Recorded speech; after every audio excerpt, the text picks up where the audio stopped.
some of those same feelings came up of, I'm in the dark, I'm by myself. Why would you, Jay, an ex-military guy who's 6 foot tall, be afraid of sleeping in the dark by yourself? That's why you're turning to porn. You don't want to feel bad. You want to feel better. What did that feel like in your body, those fears? I am not going to be upset at that point because the world's going to work the way I want it to work. Any truths about yourself you were afraid to face?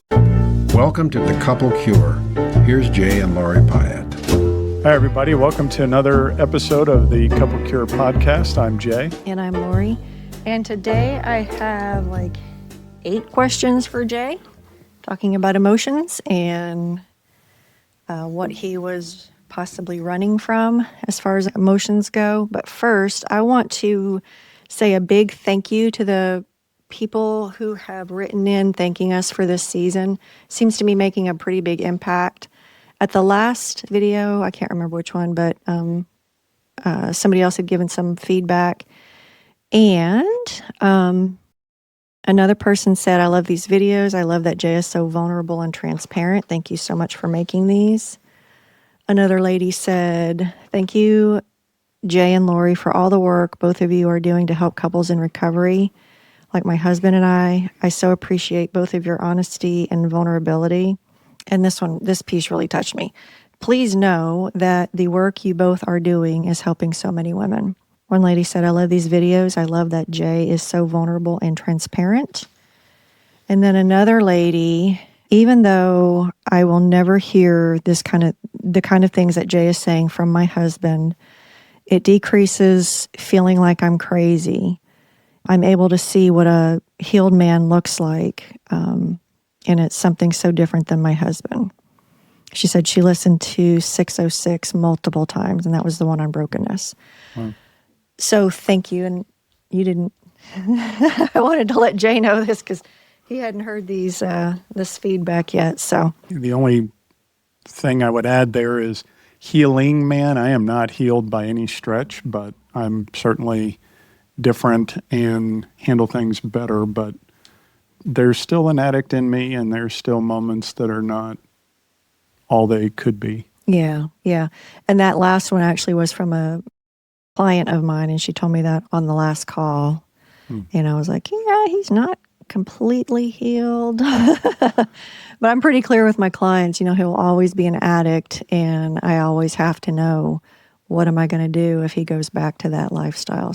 But that's another topic for another day. Today's question is, what emotions were you trying to avoid through using? So that's the overall question. So the first question is, what emotions were you running from back then? We had a discussion where I had taken a new position with my company, and I was on the road. Probably the first emotion that I felt as a kid when I found pornography was abandonment, feeling insecure, feeling kind of left, and being in a hotel room by myself kind of touched on that emotion. Being in a new position, the feeling, at least initially, of, do I really know what I'm doing? Are these people going to listen to me, respect me? How is this going to work? What's this going to look like? So I think there was some, again, insecurity, fear kind of mixed into that. Even though on those trips I tried to find ways to exercise, ways to not just sit in the hotel room, there was still a degree of boredom. I did not understand boredom until recently when I read a book called Dopamine Nation. The author is a woman named Anna Lemke.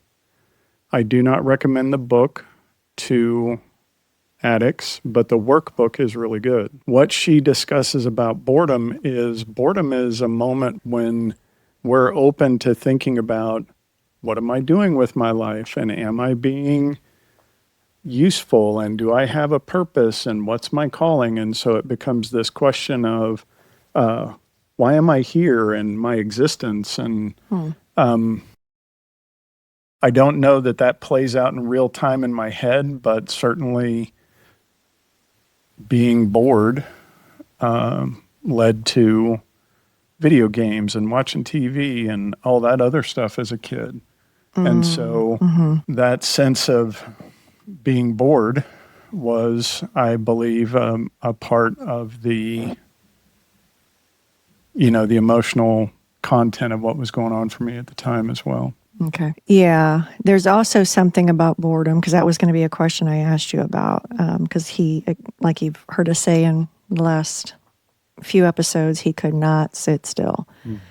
And I know that for some people, when they get still is when the discomfort from past traumas, past Jay was bullied as a child, that sort of stuff can come back. If you can ride that out, if you can move that out of your body in whatever way that looks like for you, if you can breathe through it, if you can get past that moment, then you can actually get back to kind of a healed space. But what addicts do is when that tension comes up, when those old feelings come up, they go use. So, or distract ourselves in another way. I mean, that was my childhood, doing something to constantly, distract myself from being bored. One of the other things we talked about is, to a degree, the disconnect between you and I, that being on the road, being away from you, and not really knowing how to maintain that connection in a healthy way, I think added to more of what was going on as well. Yeah. Thank you. Next question. And this is actually kind of part of question one, but what truths were you refusing to face, either about life in general or about yourself? That's an interesting question. I think I was not willing to face the fear of, speaking to you, speaking to someone about. One of the other elements of my childhood was being afraid of the dark. I mean, as goofy as that sounds, but there were many nights where I went to bed in an empty house by myself, and in the hotel room, some of those same feelings came up of, I'm in the dark, I'm by myself, a part of me doesn't feel safe still. And speaking to that fear, or the fear of the new position, or the fear of being alone, or the fear of existential dread, or whatever, that there wasn't a lot of empathizing to my stuff as a kid. And so as an adult, I made the wrong assumption, or just the simple assumption, that everyone else would give me that same answer. Why would you, Jay, an ex-military guy who's 6 foot tall, be afraid of sleeping in the dark by yourself? But the little kid in me was like running around screaming in my head, like, this is not, this doesn't feel good. I have never heard that before. Oh. I mean, I know what happened, the kind of fears you had as a child. I didn't know that you might have been an adult. And I mean, there have been like movies that have, like one movie in particular that really wigged him out for quite some time. Right. I knew about that, and I knew that you had kind of some scary dreams sometimes, but I didn't know about the... That makes me a little sad for you. Don't feel too sad. I dealt with it by doing something that was hurtful to you. And so, I mean, instead of handling it, I coped, or I, ran away again. Any truths about yourself you were afraid to face, or was that kind of part of it? I guess one other truth that I only faced after getting into recovery was I had a really bad coping skill that was not actually dealing with the problem. Yeah. But this leads to kind of a bonus question. What did that feel like in your body, those fears? And I know that it probably wasn't like, oh, I'm afraid of this, and I'm afraid of this, and I feel discomfort from this. What did it feel like inside? Because whenever I hear you say, I was trying, I went for a run and I was trying to do other things, what I hear in that is I was trying to stay sober sometimes, but after you did those good things, those healthy behaviors, and you got still and the boredom kicked in, what was going on inside of you? I would lay down in the bed and it was like all of a sudden I just had all this energy and all this restlessness and all this, like every sound caught my attention and it was like I couldn't relax. And like my childhood, at some point I would eventually fall asleep. But I've had this conversation with many of my clients that going to sleep is one of the primary reasons why they use, that it helps them to go to sleep. I was just about to ask you that. Were you thinking, I can't sleep, I'll get up and use, and that'll help me fall asleep? I wouldn't say I was thinking it. To some degree, I just didn't want to sleep. I didn't want to try to fall asleep anymore because I was kind of freaking myself out, overthinking, and that's common with me as well. But again, only after the fact could I put it, really connect it well. Okay. All right. Question number 2. Which of those things were the most unbearable, including boredom? I think a lot of it was an uncertainty / fear / it's kind of a cocktail of things. Okay. Number 3, so you had all these emotions going. Did it work? Did it work to alleviate any of those emotions? Like, did running away from your emotions work? No. Certainly the whole time while I'm watching the porn, I'm not thinking about it. I'm disconnected. I'm dissociating from my actual emotions. But as soon as that process was over, I was right back to the same feelings and more uncertainty and more like now I'm adding in this other part of the equation of the dread of the lies and some of the stuff we've talked about as well. Okay. Question number 4. Were you more afraid of feeling those feelings, or were you more afraid of being seen a certain way, such as being seen as a guy who couldn't quit porn or who had been lying, that sort of thing? And to me, it's a little bit obvious, but I thought I'd toss that number out there, that question out there. It was a little bit of both, and that I was afraid of being the guy that couldn't quit porn. I was also afraid of talking about being afraid of the dark and being afraid and uncertain with the job.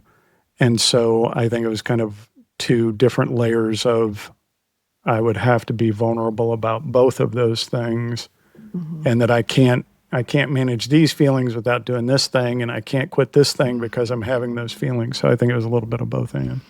For all you guys out there, and until tonight, we haven't talked about this piece of it, but I think all of us feel that way. In fact, the job that I had right before D-Day, it was 4 months into it, and I was still I remember typing something on the 10 key and just thinking, I don't know what I'm doing. And then a couple months later, I was like, wow, it took me 6 months to figure out how to do this job. And I've heard somebody else say that most jobs take about 6 months, so... Right. It's a pretty common fear for most guys that we're going to be found out as a fraud for whatever reason. There's just something about me that is fraudulent compared to everybody else that has my same training and my same, whatever. But I think that is a fairly common thing that most guys deal with. And right, they are susceptible to it and they don't deal with it. Let's put it that way. Okay. So. Question number 5. Did you think emotional numbness was strength? In a way, I felt like if I could have been numb, I would have been, that I wouldn't have felt all those other things, the fear of the being found out and not just being found out about the porn, but being found out about the job and the inability to do the job. But also, if I hadn't felt any of those emotions in the first place, then the porn, I wouldn't have needed a way to go manage those emotions. And because I didn't know how to manage those emotions, I would have loved to have felt numb. So, You saw it as a strength and you wish you had had that. That's Right. interesting. Okay. Right. What do you believe about that now? I believe that it's much more effective to learn how to navigate those emotions, because being able to walk through those emotions and say, yes, I'm feeling bored. Oh my gosh, I'm feeling bored. What do I do? What do I do? What do I do? Well, you feel bored for a little while. You breathe through it and you feel better, instead of trying to do this weird serpentine, pattern to Interesting, get away yeah. from it. So. Huh. Okay. So number 6 is, when did you first start using coping techniques to deal with those emotions or to face those emotions? I actually wrote one down here, but I want to hear from you. Shortly after D-Day, we began having a different conversation while I was on the road. So I was coping with some of that disconnect differently, by connecting, right? By staying connected to you. I had been in the job for a while, and so I had developed relationships, and I knew how to, show up well in the job. So I think, I had begun to deal with some of it kind of around D-Day. Okay. The first one I remember was back in 2010. After D-Day, we went to a therapist. Oh, right. And the first one I remember specifically was, Jay, what bad really happens? Right. What bad really happens? And that, was a global thing, not just like, what if you lose your job? What bad really happens there? Right. It was, what if she just lambaste you? What bad really happens? Like, did you melt? Did you, so he was trying to get Jay to become a little bit more resilient. Right. But I remember it was probably 18 months, 2 years into it, that I remember you were still saying, I don't know what to do. I don't know what to do. And I was like, we've been doing this for 2 years. So I just started making a list of all the coping mechanisms that we had found or that the therapist had given us by then. And I was like, here's what to do. Pick one. There's literally 50 to choose from. And I don't know that you ever again said you didn't know what to do. Right. Maybe you did, because that's whenever I gave you the rules. But that was kind of a different thing you were saying. But yeah. Even if I'm grieving the loss of something, what bad really happens to me is I deal with the loss of somebody in my life. That's not necessarily a bad thing. It just means I'm also exploring a lot of those emotions. And I feel like so many of us have held those emotions in. It's like, it's going to be touching off a powder keg. And so. Question number 7, back then, what would you have said that you couldn't handle? Like without really being prompted, without anybody digging into all the stuff that was going on inside of you, would you have admitted that you couldn't handle anything?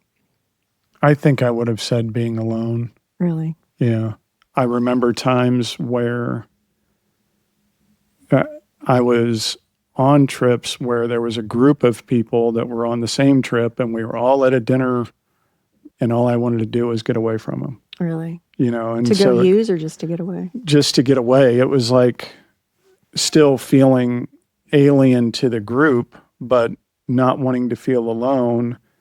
And part of the reason I felt alien was because I was using and afraid of people identifying me as the only person that didn't belong. And I think that's a pretty common feeling too amongst the guys I work with. And Jay brings up another topic. I mean, he felt alone on these trips, was out with people, and couldn't stand being around him.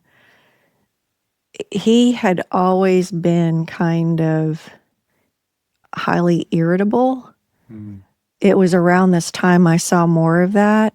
And the coping techniques that Jay talked about has really helped him to, when I knew that they were working, he'd come home from his job and he wouldn't gripe about the person who was griping about something at work. There was one lady who was like, she went off again, and she would be complaining about something. And anyway, so understand that coping with your fears also allows you to cope with the other irritants, because really to the addicts, all you want to do is feel better, so that's why you're turning to porn. You don't want to feel bad. You want to feel better.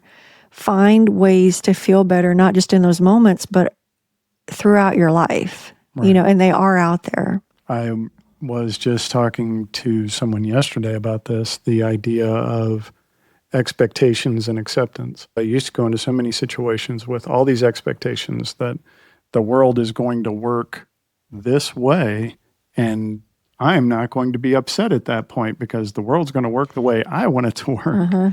And when it doesn't, I was very invested in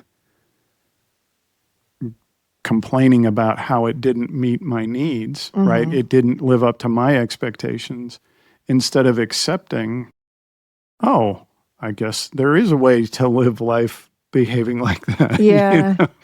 I mean, driving and he wasn't the greatest driver. He would scare me many times, but somebody would cut him off and he would for 5 minutes down the road. And it wasn't until years into it, I was just like, Jay, they got over it. The second it happened, they were gone. Right. And it's, it's taking up precious joy. Like we were doing fine before then. Right. And now you and I have a problem. So, but then, I mean, just billboards used to set you off. It's like, why do they have that kind of billboard when there's a place just like it right there? Yeah, that was one of our dumbest, one of my dumbest rants that led to a bad conversation. But if you're really wanting to know, am I an addict or not?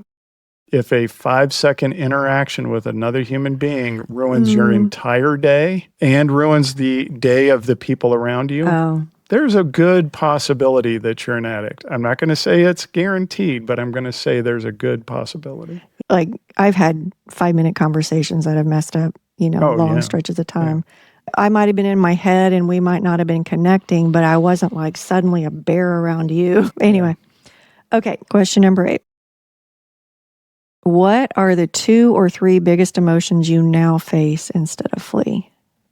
I think boredom is one of them. There was a moment one night when I was really like, I didn't know what to do with myself. And I thought, well, I should call my sponsor or I should call somebody.